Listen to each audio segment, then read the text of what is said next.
Hi guys, welcome back to another video. Today I'm going to be drawing a mastodon.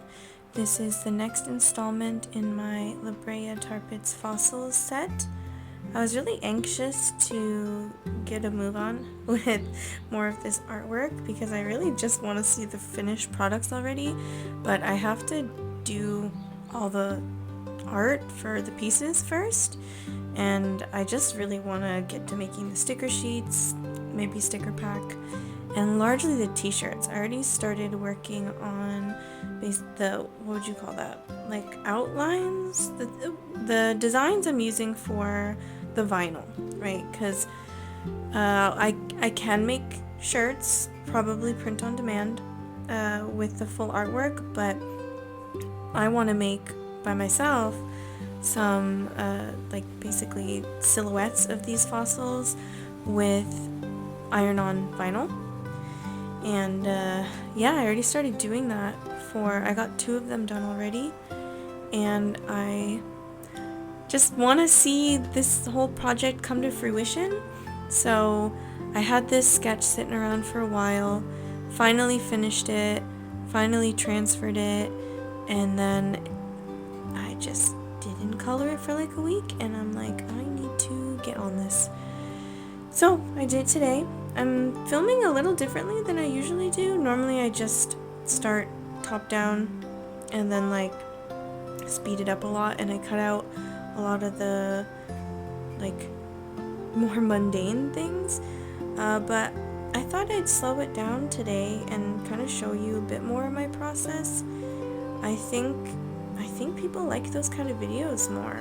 I've been watching other art videos. I don't want to just say speed paints, but that's what we used to call them back in the day. Is that what they still call them now?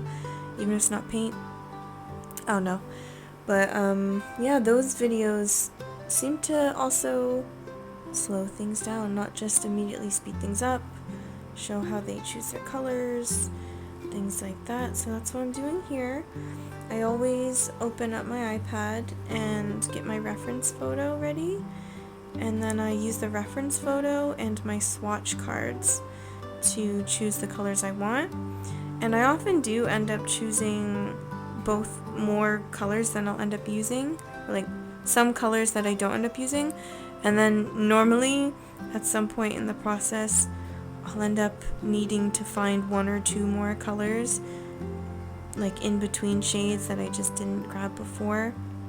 So that will happen this time, but I got a majority of them. I hope this is okay. I didn't actually check the page behind this, but yeah, because that tusk is a little bit taller than the sheet that I have. I think that sheet came with, I think, a set of Ohuhu markers, but I also do have one with an Ohuhu sketchbook. I probably should use that one because I think it was bigger, but whatever. This one I already had with me in my marker box container. That thing I got from Daiso and then converted into a marker box. But yeah, this is me just swatching things out. For this section, I did speed it up a little bit, and a lot of this is not 100% speed. It's like 1.5 speed, or for certain things it's like 2 times 2 speed. So still not exactly 100% everything how it was. Like, you're not seeing this in, what's the word? It's not like live, you know what I mean? I did consider live streaming this, but the trouble with live streaming is that I just don't have enough memory on my computer to do a local recording at the same time as streaming. Like, I literally can't record on my computer for that long. And the only way I could try to do that is with an external hard drive, and that usually just ends up crashing the program or whatever I used to record, or whatever, or even editing on. I can't really edit on my laptop anymore with long videos, just because I don't have enough memory. And yeah, so if I want good quality videos for my art that's over 720p, then it's gotta be this. I filmed this in 4K, which makes it easier to turn into Instagram Reels or TikTok videos. I haven't posted on TikTok in ages, but I do post pretty much everything I make on Instagram. But yeah, so this is a little bit faster, mainly because this took me like an hour and 40 minutes or something. Not super long in the grand scheme of things. I don't like to take multiple days to do a lot of stuff unless it's like a canvas painting, so yeah, I try not to overthink it and I just get it done in like an hour or two. But I don't think you want to sit here and watch all of that. I was offering videos like that on my Patreon, so if you're interested, leave a comment, let me know if you'd like to see that. And I do think I opened up a free membership tier on my Patreon, but I don't know, I'll figure something else out if people actually do want to see it in real time. Real time's the word I was looking for, not live. Real time. So it's not 100% real time, just slightly sped up to make it a more consumable video. This is still longer than I like to make my videos because I don't know if people like super long videos, but judging from like other artists that I personally watch, I don't think, what is this, like 34 minutes or so? Yeah, 35 minutes. I don't think that's super bad. I think that's about average. So if you do get bored, feel free to turn it to 2x speed and watch that way. But yeah, let me talk about the process and what I'm actually doing here. So I did lighten up the pencil graphite pencil that I traced this onto the Bristol board with. So I had a different sketch in a different sketchbook, and I used my light pad to use graphite pencil, mechanical pencil, and transfer it onto the Bristol board so that it wasn't super messy, it was clean lines. Then I used a kneadable eraser to lighten the graphite, and then I used a dark brown to then go back over the lines. Dark brown, nothing too dark, so that it sort of blends in. I don't want like proper line art, like really bold line art or anything. And then I just went back over the colored pencil lines with my eraser so that there was no graphite left. The graphite one, it's obviously it could be darker than what I want, but it can get smudged really easily by the alcohol markers, so I don't recommend drawing directly over graphite with alcohol markers. It looks gross. So that's what I did. And then for this one, this is a little different than what I usually do. I usually take like one lightest color and do all of like the thing, color it all in with the same light color, sort of like an underpainting. For this one, I noticed the tusks were a very different color than the skull, so I decided to use yellow for the lightest bit of the tusks, and then that Copic E50 that I like using for bones and stuff since my pearl white dried out. Not Copic pearl white, Can Do pearl white, which is actually a little bit lighter than the Copic pearl white, which is why I use the Copic E50 now that that's run out. I still think the E50 is a little darker than the Can Do pearl white, but it is what it is. And yeah, I just started going over the tusks again. The second darkest color was like definitely a yellow, even though I knew in the end I didn't want this to be like fluorescent yellow, because it didn't really appear that way in the reference image. It's just kind of yellow tinged, but for the shadows and stuff, it just made sense that it needed a really strong yellow tone. And then I layered the E50 on top of that, and it sort of made it a bit more pinky to make it a bit more beigey. You know what I mean? More like a tusk color. So it doesn't look as bright yellow towards the end, especially with the darker colors that I end up layering over it, which are more like beige and tan colors rather than yellow. But with that yellow underneath it shows through to a degree, so that it does look more yellow than the skull portion. The skull portion looks pretty gray, and yeah, I think it's definitely more gray than any of the other fossils that I've done yet. So I tried to keep it pretty cohesive in the whole set. I used a lot of the same colors. If you look at my swatches for any of my other videos in this set and compare it to this one, you'll notice a lot of the same colors. I've memorized a whole bunch of them now, like clay and sand, white, and whatever, but I did add more grays. And I tried to do a mixture of cool grays and warm grays because I saw some really cool toned parts, and then other parts where I think the lighting was quite warm in the museum, at least the lights that were above this thing, this mastodon, yeah, I wanted a sort of mixture of that, but I didn't want anything too intense because, again, I wanted them all to blend together. And also, when it's standalone like this, if you use a lot of environmental lighting, it can be sort of like, oh, why is it like that, when like you don't have a background or anything, especially when it's around other things that don't have exactly the same lighting. So while the museum was generally lit similarly, not every section looked exactly the same with the same sort of spotlights. And obviously how close or how far things were from the spotlights changed like the warmth versus how cool it was, and also like how severe the shadows were. So I tried to keep everything sort of in the middle range of like not too warm, not too cool, not too much contrast, not too little contrast, just so that they all look a bit cohesive.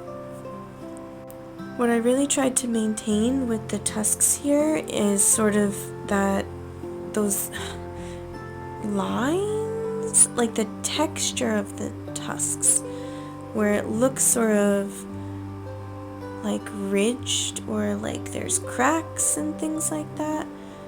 Like whenever I drew a line, I wanted it to be like parallel for the most part. And then there were some cracks that sort of went directly across. You'll hopefully see what I mean the more we get into it. But yeah, I didn't want them to be perfectly smooth. I was a little upset with myself at first when I was outlining with the colored pencil, because I was like, oh no, I made a mistake. It's not really clean. And then I was like, wait, you don't want it to be clean. You want it to be organic and natural. So this doesn't look like a cartoon, like super smooth tusks in real life, so you don't want to do that, do you? So I didn't. I just went with it, and so I tried to maintain that organicness with the markers as well. And hopefully you can see what I mean, especially on the right side, so the left tusk. There's this one part which I thought was really interesting, where there's sort of like a crack, and you can see like where the highlights, where the light hits it a little differently, and you can really see the sort of like, I don't know, like fractured shapes of it. Like, what's that, like, not like crystalline, but you know what I mean. I hope you know what I mean. Where they're not perfectly smooth, but when there are ridges, they go in the same direction, and when there's a crack across it, it's really noticeable. But yeah, this was enjoyable. I tried to keep a like mixture, as I always do, of like sharp edges and then really blended edges. So sometimes I'll go in with the brush tip to blend things out, and sometimes if I want like a really strong blend, I'll go in with the chisel tip and just really push. I was unfortunately watching videos while I was drawing this, so I don't have the original volume up, but if you could hear it, you would hear of the squeaky marker against the paper as I try to blend out with the chisel nib with a lot of pressure. With the brush tip, you can blend out, of course, but you can't push as hard because it's soft. So that's why I use the chisel part. And I used a combination of, like here I'm using the fine tip. That's why I like the Honolulu markers the best, because you can go in with the fine tip and get some like cleared edges a lot more easily than you can with the brush tip, especially if you've used any particular marker a lot and it's sort of damaged the brush tip a bit and it's not as sharp. Though to get like really fine lines, the brush does actually get finer lines than the fine tip, it's like a fine bullet nib. So I don't always do that, and sometimes I will use the fine tip and then finish the edge off, like the end of it, with a brush stroke so that it's tapered, because it's really difficult to get a tapered line with the fine tip. Tapered was the word I was looking for, tapered. So yeah, just a combination of that, paying attention to where are the darkest darks, where are the lightest lights. I don't want to go too dark, as you'll see coming up soon with the skull. I avoided using black until the very end, when I realized that was the darkest gray that I had, and there was nothing else I could do except use black to make it darker. I could have used colored pencils, and I considered it, but it would have been a really noticeable texture difference, so I didn't. Though I did at some point darken some places up with like a dark gray, and I tried to use the colorless blender to blend out that texture of the colored pencil a little bit, because it was just a little weird on top of the smooth marker. And it worked a little bit, not 100%. Maybe if I'd put more pressure, it would have blended out more, but I was also very careful not to lift the color of the marker underneath, because that's what will happen if you put a colorless blender on top of it. But yeah, because I wanted to make sure I was putting those darkest places where they needed to be, I decided to go in with my darkest gray first and get all of the super dark spots. And this ends up, not that I completely cover this color, but like I said before, I do end up using black. And the black, I think, didn't look super black, actually. Like if I were to use a fine liner or something, that would be black, I think.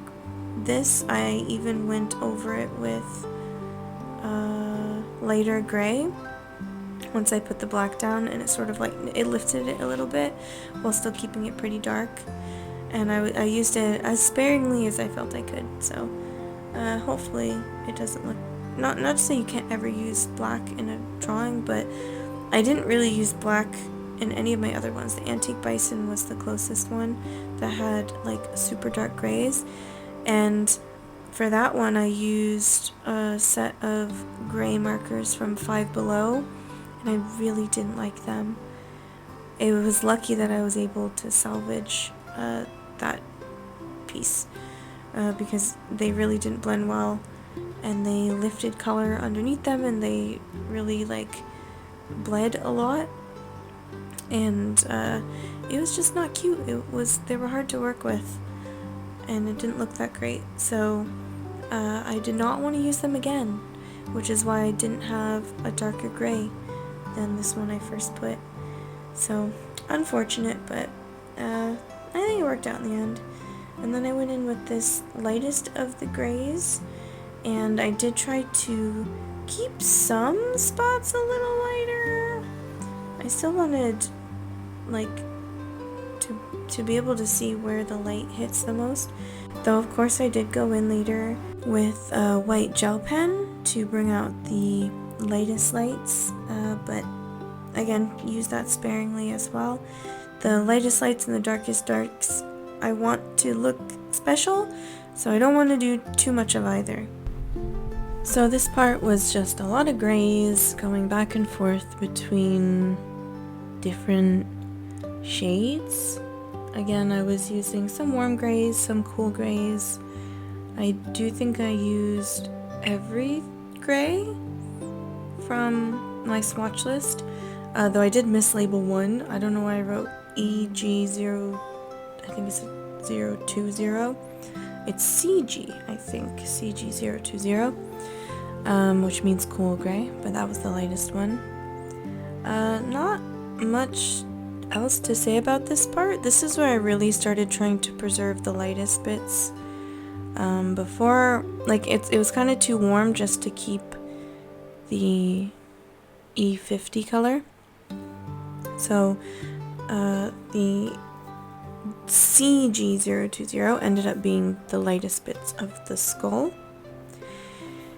And yeah, every time one of the colors would dry, it wouldn't look dark enough, which is one of the struggles with things like alcohol markers, the color shift. So I had to keep going back with either the same color or maybe a slightly darker one, just again back and forth, back and forth, back and forth.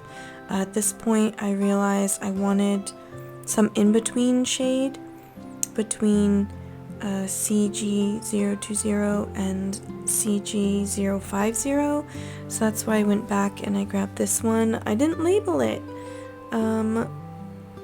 It's a warm gray. I think it's warm gray 050, something like that.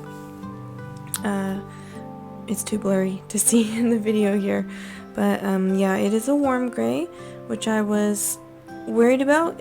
I was worried if it was going to be too warm, but I think it was actually good. Layering it over the other ones, it made it actually more neutral, and I was again looking for a mix of warm and cool tones anyway, so it ended up working out. I did know I wanted to use the red gray. That's the, what is that, RG040 I think is what it is. No, RG030. So initially that was going to be my only sort of warm gray, but nope, I picked up this one. I don't think this is the yellow gray. Is this the yellow gray? I don't think so. I think it's just warm gray, but it worked out. I think I like it. At this point I was like, okay, we're getting there. We're getting some dimension. You can kind of see the shapes of the skulls, like divots and stuff, and a lot of this I didn't like sketch out, and as I was sketching I was like, am I gonna like remember where to put this stuff, because I didn't want too many lines, like not a lot of the shadows there, like, you know, forming the ridges of like under the nose and like the side, or like the, not sideburns, temples and stuff like that. There's some darkest bits, but not all of the shadows are super dark, so I didn't want to put pencil there, just so I could see where the colors change, because the pencil might be too dark in the end.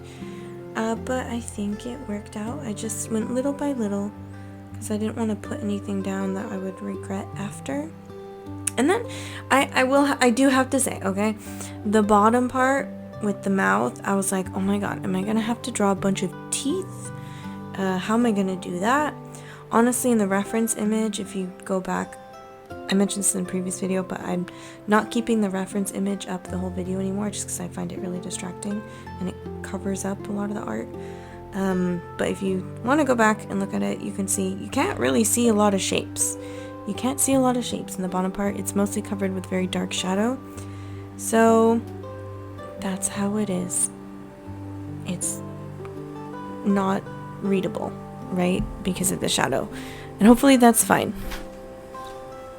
I think it's fine. When I go in with the black, it does get a lot darker, and then you'll see what I mean by it's covered in shadow. You can't see any teeth or like the middle of the jaw anyway. So you'll see what I mean. This time I'm basically just laying down a tiny bit of black. This is from my old Ohuhu set, the like triangular shape markers, the very first ones I ever bought. The ones, I have a video on my channel somewhere from Obon like 2022 or something, of drawing Cloud from Final Fantasy VII with these markers. And the dark gray from that set is like completely dried up for the most part because I used it on paper that absorbed a lot of ink because I didn't have like alcohol marker paper yet. And his sweater was quite dark gray, so like the first time I used it, I mean, it could have been like what's the word, defective initially, but it was juicy at first and then it wasn't juicy. So yeah, I had to go with the black because I had nothing in between, so I thought I'd just lay down the black. I'd make sure I really blend out. I mostly blended out with the lightest gray color to like really lift a lot of the color and then blend it out. I didn't want to use the colorless blender because I didn't want to lift any color like that I laid down that I wanted, like anything underneath. So I did make sure that I used a lighter gray so that it wasn't just like purely lifting color. And it did lighten up a bit, especially once it dried. It didn't look so starkly black. It looks like how you can have an off-white. This is like an off-black. It's like almost black. And it did look like lighter as I was filming in the screen than it did on the page. Looking back at the footage now, I still think it looks pretty dark. I don't know, but I do go back over with, I think it's the lightest gray color. Again, just to try to lift everything, especially in that big part, the big hole where the trunk used to be. That is just like a big void, and so I was like, can I lighten it up a bit? I don't know if it really worked, but it was something. It did something, I think. And here's where you can see, yeah, the whole bottom part is just super dark. I just liked those little like pockmarked areas, the little divots, and I wanted to make sure they stood out as well. So I do like how when I go in a little later with a gel pen, I bring those out a little bit more as well. And yeah, just adding, I think at this point I was really just adding some of the same colors I already used before, just another layer to make them slightly darker, because again, every time this dried it was losing contrast because as it dries it lightens. So it looked better and then dried and then didn't look better, and then I put down more ink and then it dried and I needed to do it again. So it was just that kind of process where finally I think it was starting to come together. And this is the warm gray, I think. It could be yellow gray. I wish I could see. I wish I would have written that down. I specifically was thinking at that moment, should I write this? No, I know which one this is. I didn't think about the commentary and how I might want to use it, or like use the name in the commentary. But yeah, we're going in with colored pencils. I did not expect to use a black colored pencil. I initially went in with the dark umber, so dark brown, but then I just realized it just needed more contrast. And when I laid down the black, because it was on top of other colored pencil and markers already, it didn't come down, it didn't show up purely black, if that makes sense. So it worked out anyway. I think it wasn't too dark, and I did end up adding some black to the tusks, like in the most shaded parts of the tusks, again because it looked more like a dark brown layered over everything else. So also didn't expect that, but it worked out in the end. So we're about to finish up here.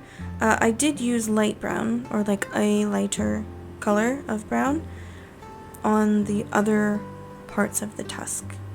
So it's not like everything was outlined with the black colored pencil, just the darkest bits. And I did start to darken some places up just because I feel like it needed more depth in some places. And for a little bit I went in with the black. And then I also grabbed a gray because I was like, ooh, that's too dark. That's not very natural. And so I grabbed a gray instead and tried to like blend or like make the edges more gradual for some of the starker shadows. and add a little bit more texture, some more of those like cracks and scratches and things that I thought looked really interesting. And I think it worked out. I say that a lot. I think it worked out. I think it was okay. I do think it was okay. Truly, I do think it was okay. I think it looks nice. It's nice. And some of the stuff on a smaller scale, like when it's made into a sticker, especially in a sticker sheet, you're not going to be able to see it, but that's okay. I think it still makes it really interesting, to the point where, like, you know how some people add like noise to their artwork just to like make it look more complete, like when digital artists, I mean, that's kind of how I feel about it. Even though you can't see all the individual details, it'll look more detailed even on a smaller scale. So I think it's okay in the end.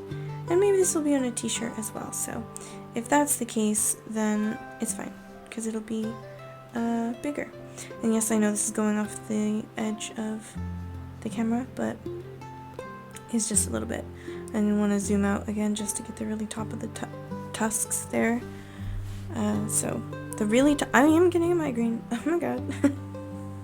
I'm gonna have to stop recording soon. But yeah, we're almost done. We're almost done with the video, so we're just finishing up a bit of the edges still, mostly with the black. And then, like I said, some parts were a bit lighter. Is this the black or is this the dark umber? I don't know. I went heavy-handed in some spots, and then I went a lot lighter in some spots. Like here was pretty light, and then the other side of that tusk where the light's hitting was very light as well.